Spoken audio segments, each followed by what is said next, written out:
त्यामुळे पार्थ स्वरूप उद्धवांनी गीता सांगितल्याबरोबर अर्जुनराव पांडवांच्या कळपात परत आले आणि त्यामुळे आता जालन्यामधली चुरसच संपली।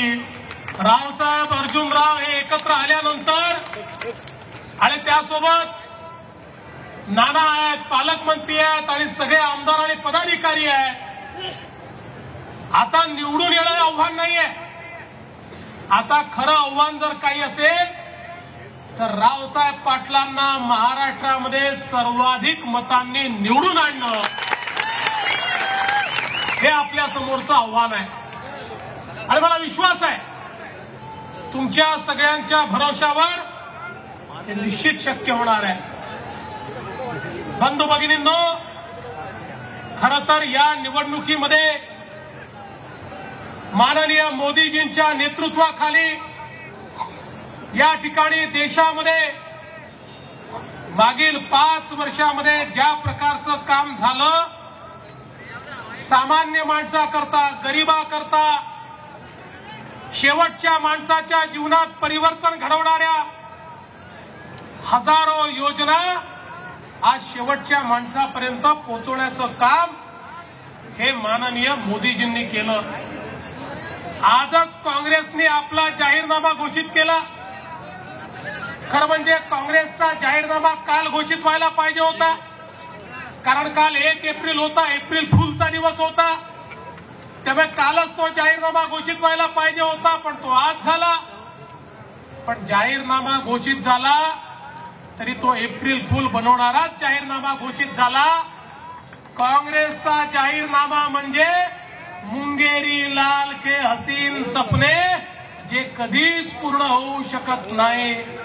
खरं म्हणजे मला काँग्रेसचं आश्चर्य वाटतं।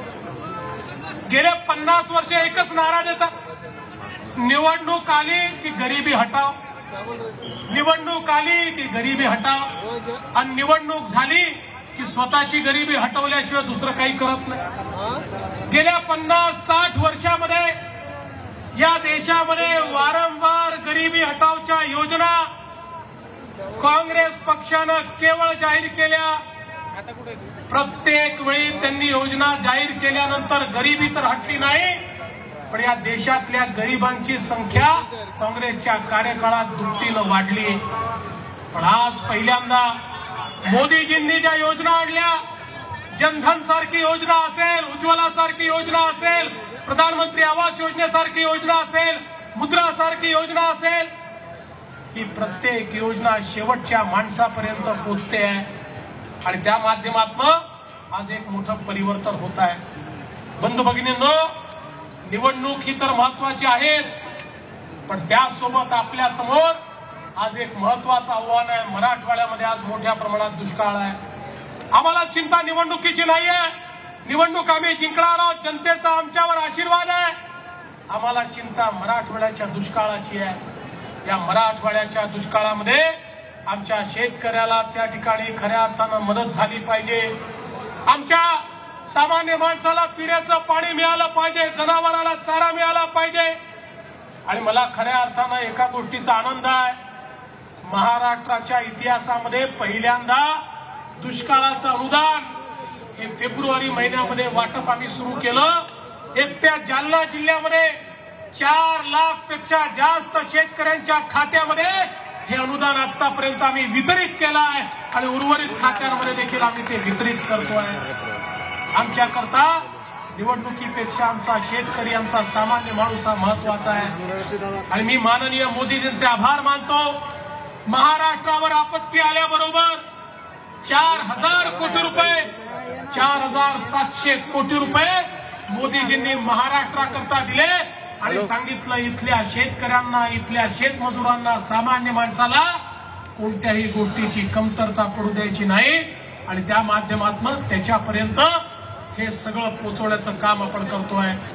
आणि म्हणून आज तुम्हाला एवढीच विनंती करण्याकरता आलो आहे, कार्यकर्ते या ठिकाणी मोठ्या प्रमाणात आहे। एकीकडे निवडणुकीचं काम तर कराच, रावसाहेबांना निवडून तर आणाच, पण त्यासोबत आपापल्या गावामध्ये, आपापल्या भागामध्ये ज्या दुष्काळी उपाययोजना सुरू आहेत त्या योग्य प्रकारे सुरू आहेत की नाही हे बघा। आचारसंहितेची काही बंधनं आपल्यावर आहेत, ती बंधनं पाळा पण त्याच वेळी लोकांपर्यंत मदत पोहोचवण्याकरता कुठलंही बंधन नाही आहे. त्यामुळे शेवटच्या माणसापर्यंत आपली मदत पोहोचते की नाही हे मात्र जरूर पहा आणि जिथे पोहोचत नसेल तिथे प्रशासनाला त्या ठिकाणी माहिती देऊन ती मदत पोहोचवण्याचं काम आपण सर्वांनी करावं.